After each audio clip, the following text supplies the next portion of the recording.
வணக்கம். நான் உங்கள் ஜெயா. இன்றைக்கி நம்ம இந்த வீடியோவில் ஃப்ரான்சிஸ் பேக்கன் எழுதின ஆஃப் இன்னோவேஷன்ஸ் இந்த எஸ்ஸேயோடைய சமரியை பார்க்கலாம் வாங்க. இந்த எஸ்ஸேயில் பார்த்திங்கன்னா பேக்கன் மாற்றங்களை பற்றி பேசிக்கிட்டு இருக்காரு. அவர் மாற்றங்களுக்கு எதிரானவர் இல்லை. அதாவது அறிவியலை ரொம்ப விரும்புகிறவர், அறிவியல் சம்மந்தப்பட்ட ஆராய்ச்சிகளில் ரொம்ப ஈடுபாடு கொண்டவர் ஃப்ரான்சிஸ் பேக்கன். அதனால் அவர் மாற்றங்களுக்கு எதிராக இருக்கவே முடியாது. அதே சமயத்தில் மாற்றன்றது இன்றியமையாதது அப்படின்றதையும் அவர் சொல்கிறாரு. ஆனால் நம்ம எங்கே ஜாக்கிரதையாக இருக்கணும்னா, பயங்கரமான ஒரு சேஞ்ச், ஒரு ரெவல்யூஷனரி சேஞ்ச் வருதுன்னா அங்கே நம்ம கொஞ்சம் ஜாக்கிரதையாக இருக்கணும். அதே சமயத்தில் ஒரு விஷயத்தை மாற்றணும் அப்படின்ற ஒரு காரணத்துக்காகவே ஒரு மாற்றத்தை கொண்டு வரும்போதும் நம்ம அதை கொஞ்சம் ஜாக்கிரதையாக தான் அணுகணுன்றாரு. ஏன்னா ஏற்கனவே நமக்கு பழக்கமான விஷயங்களும் அவருக்கு ரொம்ப பிடிச்சமான விஷயங்களாக தான் இருக்குது. அதாவது அவர் என்ன சொல்கிறாருன்னா, மனிதர்கள் எப்படிப்பட்டவங்கன்னா, ரொம்ப வருஷமாக ஒரு விஷயம் இருக்க வச்சுங்களேன், கண்டிப்பாக அதில் அவங்க அதில் சில பாதகங்களை உண்டு பண்ணுவாங்க. இது மனித இயல்பு. அப்படி ரொம்ப வருஷமாக நம்மக்கிட்ட இருக்கக்கூடிய ஒரு விஷயம் அது நல்ல விஷயமாக இருந்தால் கூட மனிதர்கள் அதை பாதிப்புக்கு உள்ளார மாதிரி மாற்றினதுனால நம்ம புது விஷயங்களை அந்த இடத்துல கொண்டு வரணுன்றாரு. அதே சமயத்தில் பழமைக்கு நம்ம மரியாதை கொடுத்தே ஆகணும். அதே சமயத்தில் அதே விஷயத்துக்காக நம்ம ஓவராகவும், அதாவது ஒரு விஷயம் ரொம்ப நாளாக இருக்குது ஆனால் அது அவ்வளோ பெரிய விஷயம் இல்லை அப்படின்னும் போது அதுக்காக ரொம்ப இத்தனை காலம் இருந்ததேன்ற ஒரே காரணத்துக்காகவே நம்ம தேவையில்லாத ஒரு ரெவரன்ஸை, ஒரு மரியாதையை அது தரணுன்ற அவசியம் இல்லைன்றாரு. அதில் மக்கள் புதுசாக எதாவது வந்தால் உடனே அது ஒரு சந்தேகத்தோடு இது தேவையா அப்படின்ற ஒரு எண்ணத்தோடு தான் பார்க்குறாங்க. அது எப்படின்னா அவர் சொல்கிறாரு, புதுசாக பிறந்த ஒரு குழந்தை எப்படி இருக்கும் பார்க்குறதுக்கு, அதை பிறந்த உடனே எப்படி இருக்கும், ஆனால் கொஞ்ச நாள் ஆனோடனே அதுக்கு ஒரு ஷேப்பு, ஒரு அழகு எல்லாம் வந்துடும். மக்களும் அதுக்குள்ளே அதோடு பழகிடுவாங்க, அதை ஏற்றுக்க ஆரம்பிச்சிடுவாங்க. இப்போ ஒரு குடும்பம்னு இருக்க வச்சிங்களேன், முதல்ல அந்த குடும்பத்துக்கு மரியாதையை, பெருமையை கொண்டு வரவருக்கு தான் ரொம்ப மரியாதை இருக்கும். அதுக்கப்புறம் வரவங்கெல்லாம் அதே நிலையை அடைஞ்சாலும் முதல்ல வந்தவர் தான் நிஜம், அடுத்தவங்கெல்லாம் நகல். அப்போது முதல்ல வந்தவங்க நகல் கிடையாது, அவங்க நிஜன்றதுனால அந்த மரியாதையே தனி அப்படின்றாரு. இப்போ ஏற்கனவே ஒரு விஷயம் ரொம்ப காலமாக இருக்குது அப்படின்னா அத்தனை காலத்தில் அது இருந்ததுனால அது கொஞ்சம் கரப்ட் ஆகிருக்கும். எப்படின்னா ஒரு தெளிந்த நீரோடை, ஆனால் போக போக அதில் எல்லாமே சேர்ந்து அதை மாசு பண்ணி, பொல்யூஷன் சொல்கிறோம் இல்லையா, எல்லாமே கலந்து அதை பயங்கரமாக மாசுபடுத்தி கடைசியில் உப்பு இருக்கிற கடலில் போய் தான் அது சேருது. ஏன்னா மனிதனோட இயல்பு அது அப்படின்றாரு. ஏதாவது ஒன்று ரொம்ப நாள் இருந்ததுன்னா கண்டிப்பாக அதோட தரம் கீழே இறங்கி தான் போயிருக்கும். அதே மாதிரி தான் ஒரு புதுசாக ஒன்று வருது, ஏற்கனவே இருக்கிற விஷயத்தை மாற்றுறதுக்கு வச்சுங்களேன். அந்த ஏற்கனவே இருக்கிற விஷயம் ரொம்ப நல்ல விஷயமா இருக்கலாம், ஆனால் காலப்போக்கில் அதோடைய தரம் இறங்கிட்டுருக்கும்.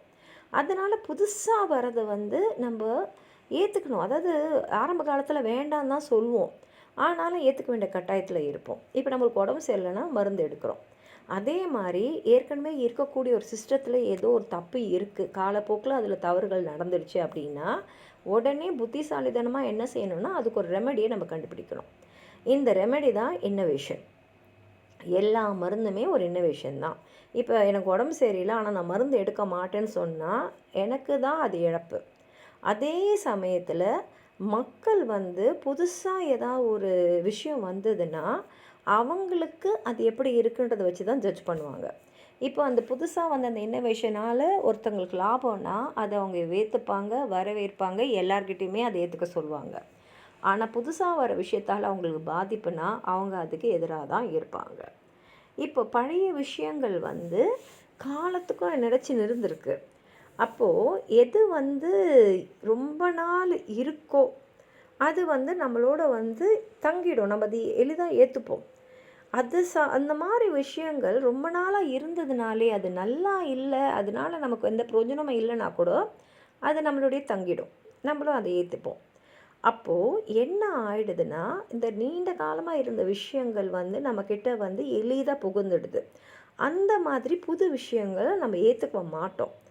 அதாவது அதோட உபயோகம் என்ன அப்படின்னு தெரிஞ்சு ரொம்ப விஷயங்கள்லாம் பார்த்து அதுக்கப்புறம் தான் புது விஷயங்கள் நம்மக்கிட்ட நுழையும். அது மாத்திரம் இல்லாமல் இந்த புது விஷயங்கள் வந்து ஏற்கனவே நம்ம வந்து ரொம்ப இலகுவாக எடுத்துக்கிட்டு நம்ம பழகிட்டு வர சில விஷயங்களை அது வந்து சேலஞ்ச் பண்ணும், சவால் விடும். இது எப்படின்னா புதுசாக வர விஷயத்த நம்ம ஒரு ஸ்ட்ரேஞ்சர் மாதிரி பார்ப்போம், முன்ன பின்ன அறிமுகம் இல்லாதவங்கள பார்க்குற மாதிரி பார்ப்போம். நம்ம அதை வந்து அட்மையர் பண்ணுவோம். ஆனால் வந்து சரி இது வேணாம், எனக்கு இந்த புதுசாக வந்தது தான் வேணும்னு நம்ம எடுக்க மாட்டோம். ஆனால் அதே சமயத்தில் ஏற்கனவே இருக்கக்கூடிய ஒரு விஷயத்தை வந்து நம்ம திரும்பி திரும்பி பரிச்சை பண்ணி பார்க்கணுன்ற அவசியம் இல்லை.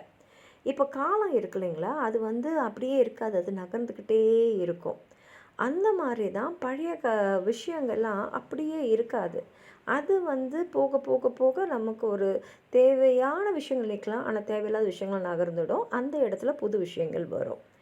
அதனால் நம்ம பழைய விஷயங்களுக்கு வந்து தேவையில்லாத ஒரு மரியாதையை கொடுக்க தேவையில்லை. ஏன்னா சில பேர் இருக்காங்க, அவங்களுக்கு பழமைனாலே பிடிக்காது, அவங்க அதை பற்றி ஏதாவது ஒன்று சொல்லிக்கிட்டே இருப்பாங்க. அப்போது அதுக்கேற்ற மாதிரி புது விஷயங்கள் நம்ம கொண்டு வந்துக்கிட்டே இருக்கணும். அதனால் பேக்கன் என்ன சொல்கிறாருன்னா, நம்ம வந்து காலத்தை வந்து இந்த இன்னோவேஷன் மாதிரி எடுத்துக்கணும். இப்போ காலம் பாருங்கள், அது மாறிக்கிட்டே இருக்கும். ஆனால் அது எப்படி அது மாறும்னா ரொம்ப மெதுவாக, நம்மளால் வந்து இந்த மாற்றம் நடக்குதுன்னு தெரியறதுக்கு கூட முடியாத அளவுக்கு அது மாறிக்கிட்டே இருக்கும். அதே சமயத்தில் வேக வேகமாக மாறுது, ஒரு சட்டுன்னு ஒரு பெரிய மாற்றத்தை கொண்டு வர விஷயங்களை நம்ம ரொம்ப ஜாக்கிரதையாக இருக்கணும். அதுலேயும் மேட்டர் ஆஃப் ஸ்டேட்டுனா மக்கள் சம்மந்தப்பட்ட விஷயத்த, மக்களை பாதிக்கக்கூடிய விஷயங்களை நம்ம ரொம்ப ஜாக்கிரதையாக புதுமைகளை கொண்டு வரணும் அப்படின்றாரு.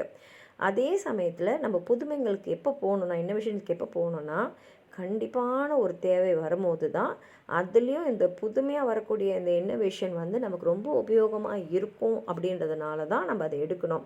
வெறுமா வந்து ஒரு விஷயத்தை மாற்றணும், ஒரு மாற்றத்தை கொண்டு வரணும் அப்படின்றதுக்காக நம்ம ஒரு மாற்றத்தை கொண்டு வரக்கூடாது.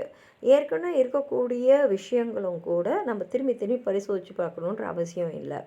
அதே சமயத்தில் புதுசாக ஒன்று வருதுன்னா எடுத்தோடனே வேண்டாம், புதுசாக இருக்குது வேண்டாம்னு சொல்லக்கூடாது, கண்ணை மூடிக்கிட்டு அதை ஏற்றுக்கவும் கூடாது. கொஞ்சம் வந்து அதை பரிசித்து பார்க்கலாம், அது நமக்கு உபயோகமாக இருக்கா இல்லையான்னு பார்த்துக்கிட்டு அதை ஏற்றுக்கலாம்.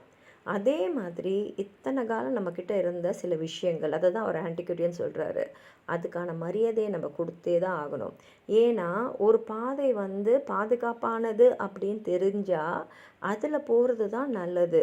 அதை விட்டுட்டு நான் புதுசாக ஒன்று கண்டுபிடிக்கிறேன்னு போகிறது வந்து நமக்கு வந்து சாதகமாகவும் இருக்கலாம் பாதகமாகவும் இருக்கலாம்னு சொல்லி அவர் முடிச்சிருக்காரு. வாங்க எஸ்ஸையை படித்து பார்க்கலாம். As the birds of living creatures at first are ill-shapen, so are all innovations which are the birds of time. Yet, notwithstanding, as those that first bring honor into their family are commonly more worthy than most that succeed, so the first precedent, if it be good, is seldom attained by imitation. For ill to man's nature, as it stands perverted, hath a natural motion strongest in continuance, but good, as a forced motion strongest at first. Surely every medicine is an innovation, and he that will not apply new remedies must expect new evils. For time is the greatest innovator, and if time of course alter things to the worse, and wisdom and counsel shall not alter them to the better, what shall be the end? It is true that what is settled by custom, though it be not good, yet at least it is fit, and those things which have long gone together are, as it were, confederate within themselves, whereas new things please not so well, but though they help by the utility, yet they trouble by the inconformity. Besides, they are like strangers, more admired and less favoured. All this is true if time stood still, which contrary wise moveth so round, that a forward retention of custom is as turbulent a thing as an innovation, and they that reverence too much old times are but a scorn to the new. If it were therefore that men in the innovations would follow the example of time itself, which indeed innovate greatly, but quietly by degrees, scarce to be perceived. For otherwise whatsoever is new is unlooked for, and ever it mends some and pairs others, and he that is helping though takes it for fortune, and thanks the time, and he that is hurt for a wrong and imputeth it to the author. It is good also not to try experiments in states except the necessity but urgent or the utility evident, and well to beware that it be the reformation that draweth on the change, and not the desire of change that pretendeth the reformation, and lastly that the novelty, though it be not rejected, yet be held for a suspect, And as the scripture saith, that we make a stand upon the ancient way, and then look about us and discover what is the straight and right way, and so to walk in it. இப்படி சொல்லி அவர் முடிச்சிருக்காரு. உங்களுக்கு அதை பற்றி ஏதாவது சொல்லணும்னு நினச்சிங்கன்னா கீழே இருக்கிற கமெண்ட் பாக்ஸில் எழுதுங்க. இந்த வீடியோவை ஹைப் பண்ணுங்கள், அப்போ தான் நிறைய பேர் பார்ப்பாங்க. இந்த வீடியோவை லைக் பண்ணுங்கள், உங்கள் ஃப்ரெண்ட்ஸோடு ஷேர் பண்ணுங்கள். சப்ஸ்கிரைப் பண்ணாதவங்களாம் ப்ளீஸ் சப்ஸ்கிரைப் பண்ணி சப்போர்ட் பண்ணுங்கள். நன்றி.